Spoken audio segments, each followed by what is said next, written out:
அனைவருக்கும் வணக்கம். இன்னைக்கு நான் உங்களுக்கு ஒரு அறிவான கதை சொல்ல போகிறேன். ஆற்றங்கரை ஓரமாக வந்துக்கிட்டு இருந்த ஒரு வழிப்போக்கனுக்கு வைரக்கல் ஒன்று கண்ணில் பட்டுச்சான். அது வைரம்னு தெரியாமல் விலை போகுமா அப்படிங்கிற சந்தேகத்தோட அதை கடத்தெருவுக்கு எடுத்துகிட்டு வந்தானா.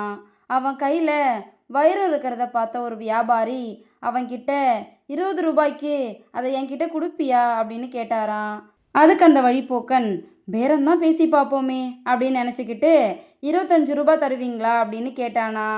5 ரூபா அதிகம் கொடுக்க விரும்பாத அந்த வியாபாரி 20 ரூபாய்க்கு தொடர்ந்து பேரம் பேசினாராம். இதை பார்த்த இன்னொரு வியாபாரி 25 ரூபா கொடுத்து அந்த வைரத்தை வாங்கிக்கிட்டு அங்கேருந்து கிளம்புனாராம். ஆத்திரம் அடைஞ்ச அந்த முதல் வியாபாரி அந்த வழிப்போக்கனை பார்த்து, அட முட்டாளே, அதோட மதிப்பு பல ஆயிரம் இருக்கும், அறிவில்லாமல் வித்துட்டியே அப்படின்னு திட்டினாராம். அதுக்கு அந்த வழிப்போக்கன், அந்த கல்லுக்கு என்னோட மதிப்பு அவ்வளோதான், ஆனால் அதோட மதிப்பு தெரிஞ்சும் தவற விட்ட நீ தான் மிகப்பெரிய முட்டாள் அப்படின்னு சொன்னானா.